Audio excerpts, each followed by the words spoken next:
Selamat malam Bapak-bapak, Ibu-ibu, saudara-saudara sekalian yang saya kasih dalam Yesus Kristus. Selamat berjumpa kembali pada acara renungan Minggu malam ini. Terima kasih atas perhatian saudara-saudara sekalian. Marilah kita berdoa sebelum memasuki acara renungan ini. Ya Tuhan, Bapa kami yang bertahta di dalam kerajaan surga, kami kembali menghadap kehadirat-Mu dengan memuji Engkau yang sudah memberikan kesempatan ini bagi kami semuanya untuk mempelajari firman-Mu.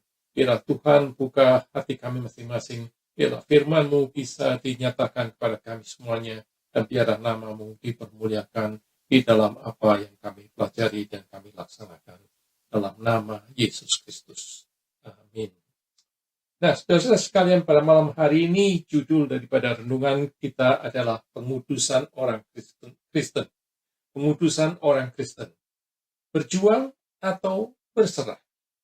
Ayatnya saudara-saudara diambil dari 2 Petrus 1 ayat 5 sampai 7 yang berbunyi, justru karena itu kamu harus dengan sungguh-sungguh berusaha untuk menambahkan kepada imanmu kebajikan, dan kepada kebajikan pengetahuan, dan pada pengetahuan pengudusan diri, dan kepada pengudusan diri ketekunan, dan kepada ketekunan kesalehan, dan kepada kesalehan kasih akan saudara-saudara, dan kepada kasih akan saudara-saudara, kasih akan semua orang.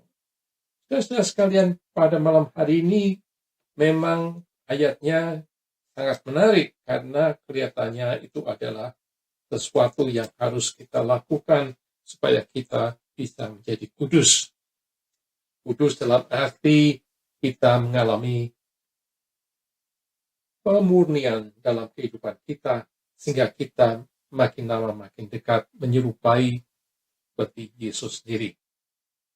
Saudara-saudara sekalian, jika kita benar-benar orang percaya, maka kita menyadari bahwa kedudukan kita dalam Yesus Kristus dengan sendirinya memisahkan kita dari dunia.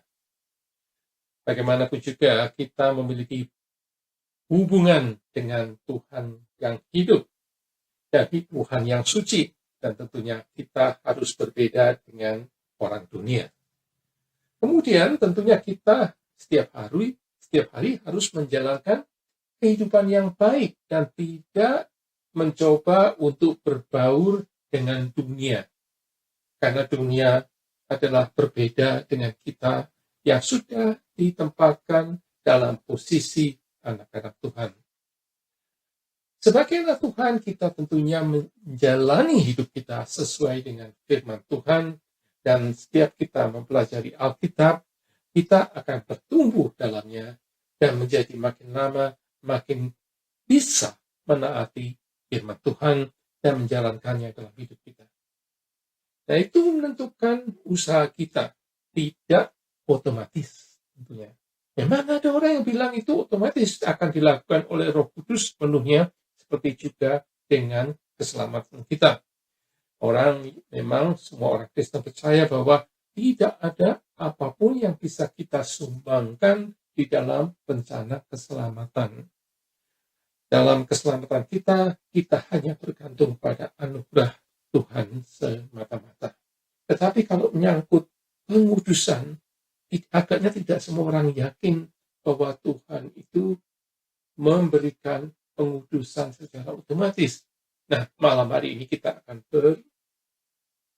bersama-sama belajar mengenai pengudusan.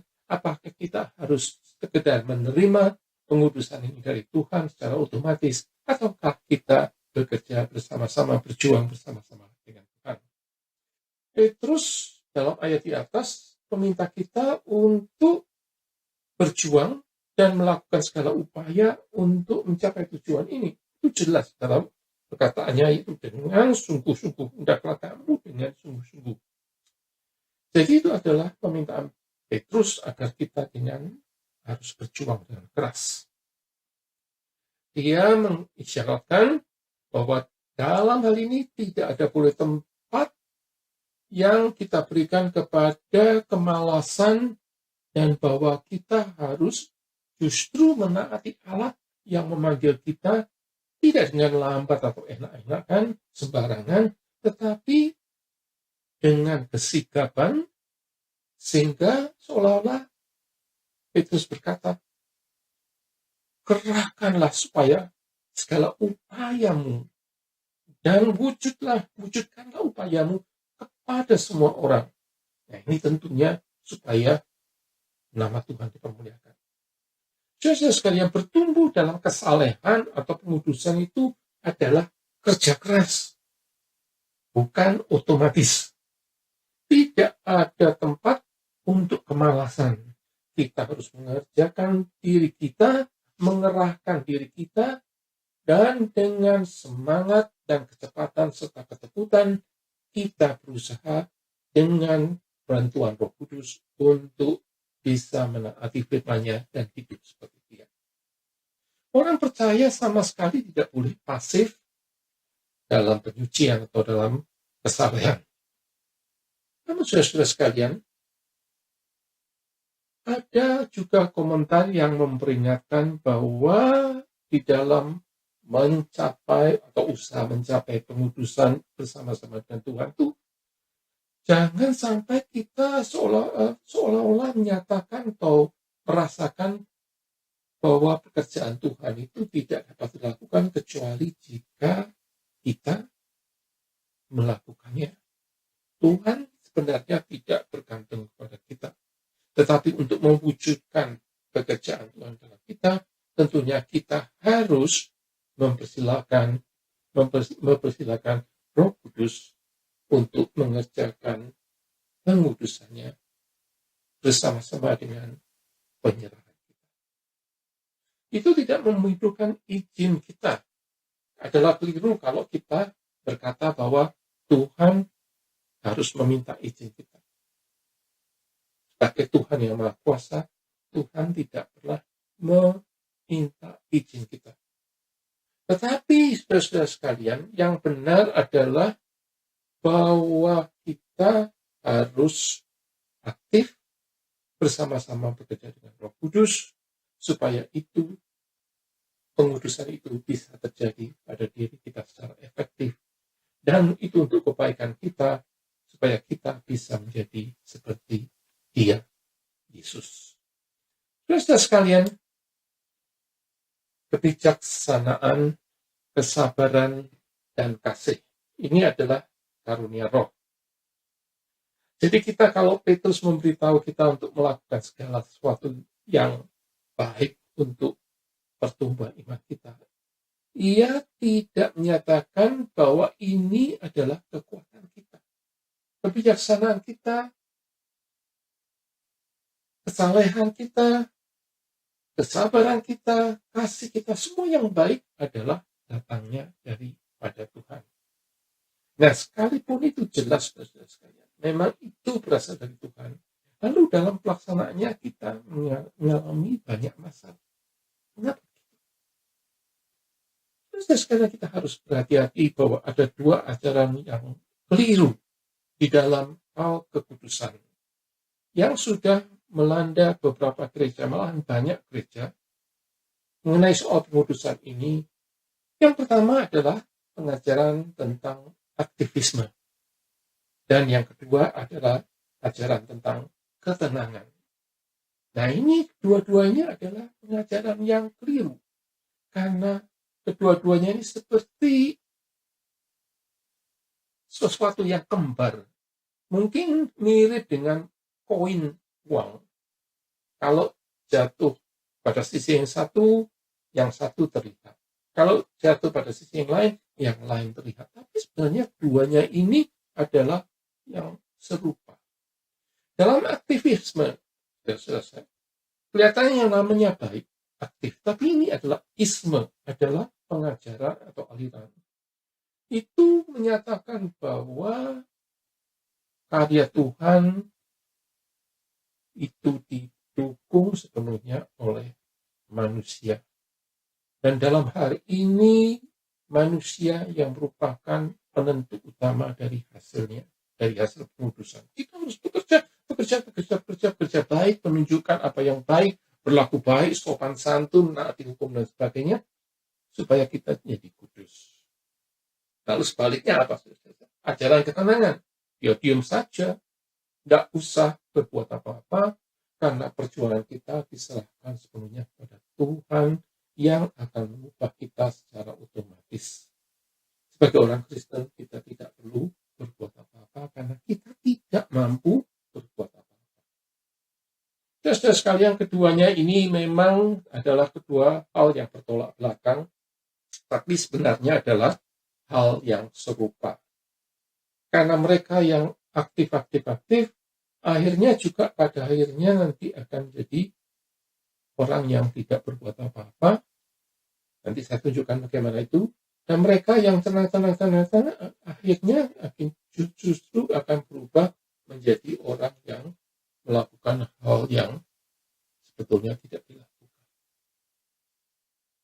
Saudara sekalian, ajaran aktivisme adalah ajaran yang menunjukkan bahwa manusia adalah benar atau bisa melakukan hal yang benar. Dia tidak memerlukan bantuan untuk mencapai kesempurnaan. Memang tidak dinyatakan secara langsung, tapi dari tindakan mereka yang melakukan ini, mereka akan menyatakan dengan tegas, menggembar-gemborkan usaha manusia agar kita bisa menjadi suci.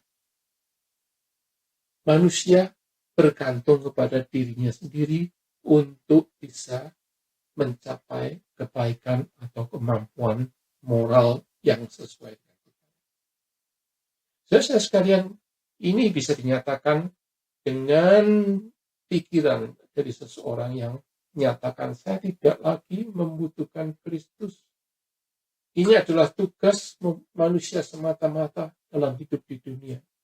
Atau dengan halus mungkin kita bisa berkata, saya tidak lagi memerlukan bantuan Kristus di dalam hidup menyucikan diri ini, karena saya sudah diberikan kemampuan mandiri dari Tuhan. Sepertinya memuji Tuhan karena kita diberikan kemampuan mandiri, tapi pertanyaannya, apakah manusia bisa mandiri di dalam membentuk dirinya untuk bisa menyucikan dirinya, menguduskan dirinya?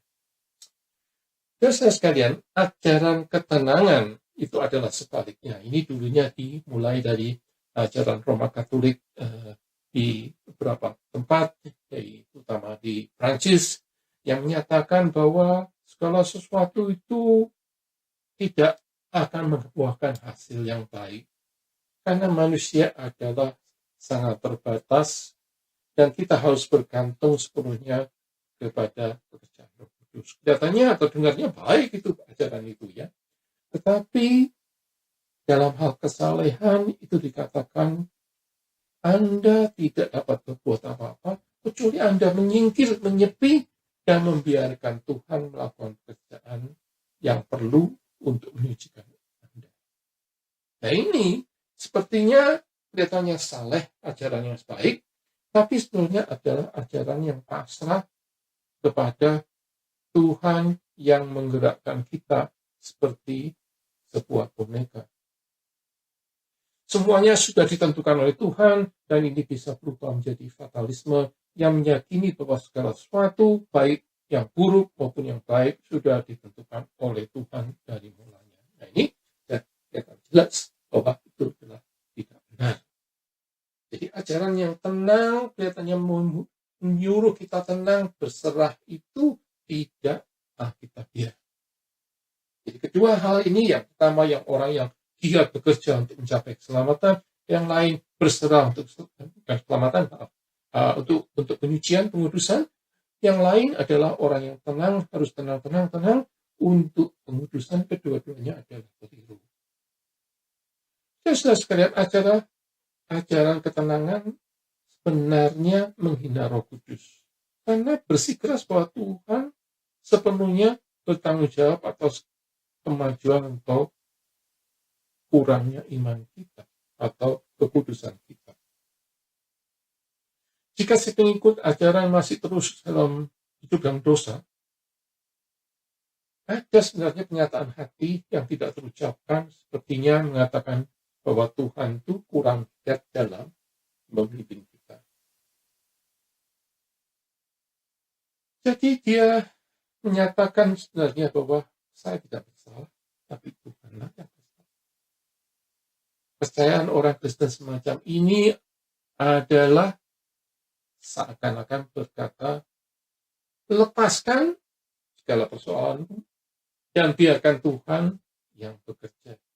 Tidak perlu diperlukan perjuangan. Yang diperlukan adalah penyerahan saja. Tidak perlu perlawanan terhadap godaan dosa.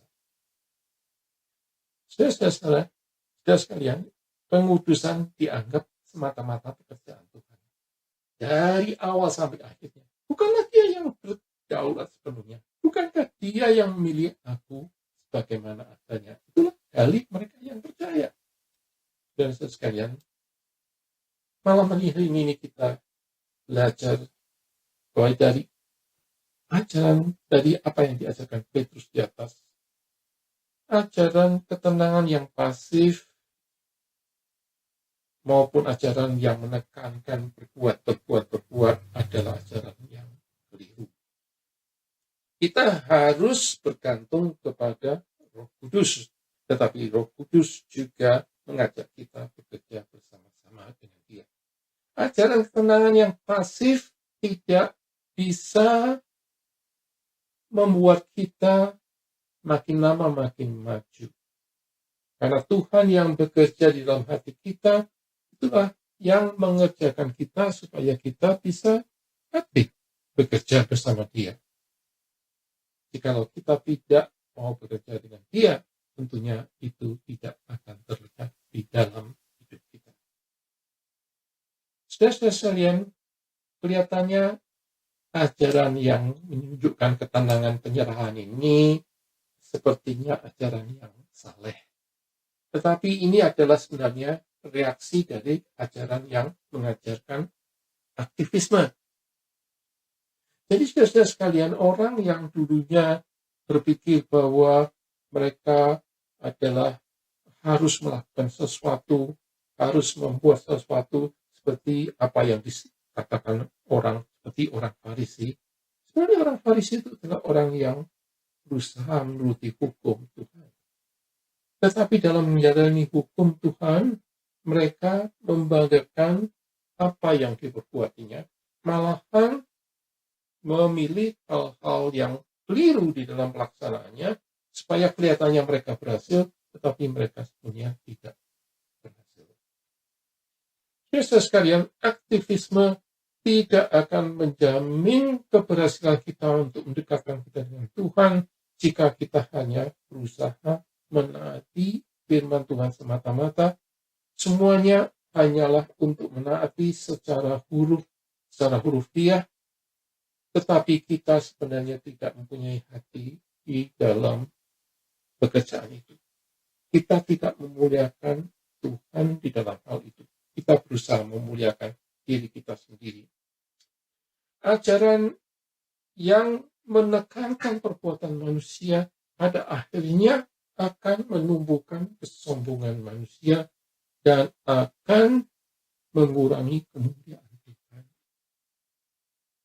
Pada pihak yang lain, ajaran yang selalu pasif dan menyerahkan semuanya pada Tuhan itu adalah merendahkan Tuhan, karena Tuhan yang sudah memberi kita Roh Kudus mengajak kita untuk bekerja untuk Dia, tetapi kita menolaknya.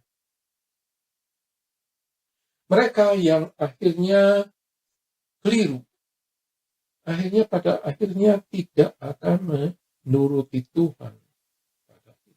Nah, ini dikatakan sebagai ajaran yang bersifat antinomian. Artinya bertendensi untuk mengabaikan perintah Tuhan. Baik ajaran aktivisme maupun ajaran yang menuntut ketenangan itu pada akhirnya menentang perintah Tuhan. Tetapi mereka yang pasif, terus pasif, tidak mau bekerja, akhirnya mereka terjerumus pada Allah antinomian, artinya tidak peduli dengan hukum Tuhan. Pasif saja. Saat ini saudara-saudara, Allah memanggil kita untuk mengejar kekudusan di tengah dunia yang kacau balau. Pengejaran harus dilakukan dengan kekuatan dan tekad.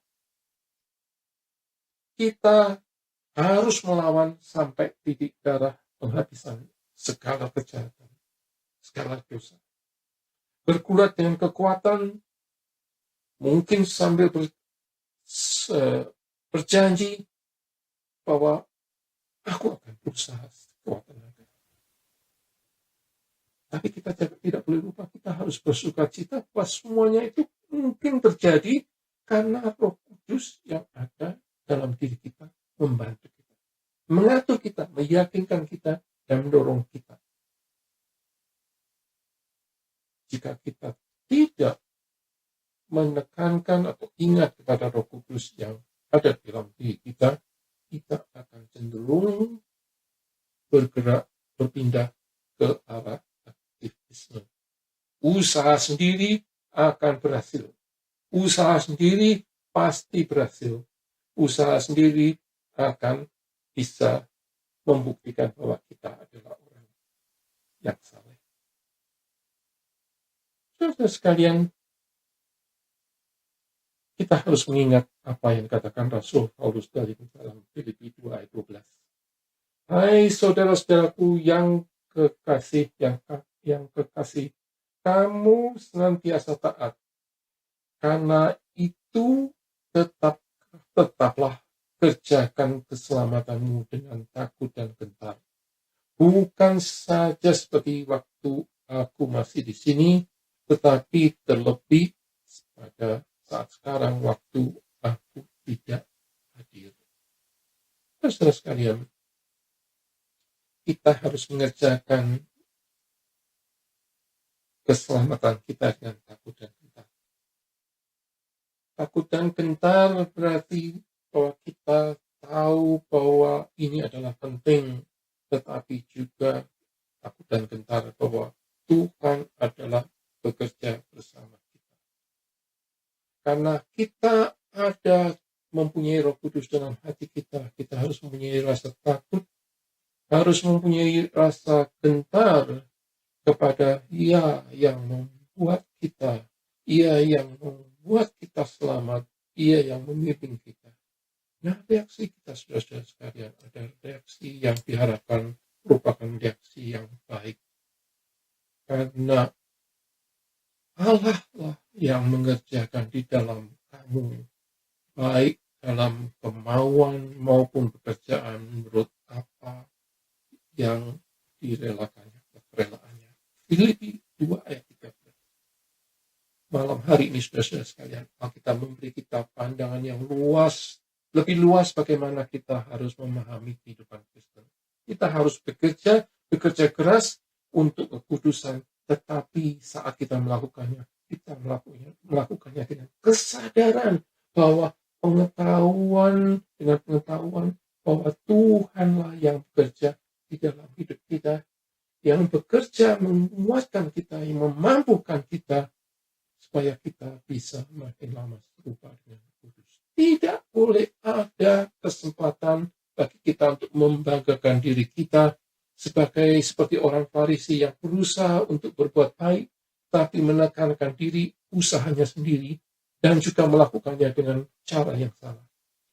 Itu karena mereka menempatkan dirinya sendiri sebagai hal yang utama dan mereka tidak mendengarkan suara Roh Kudus.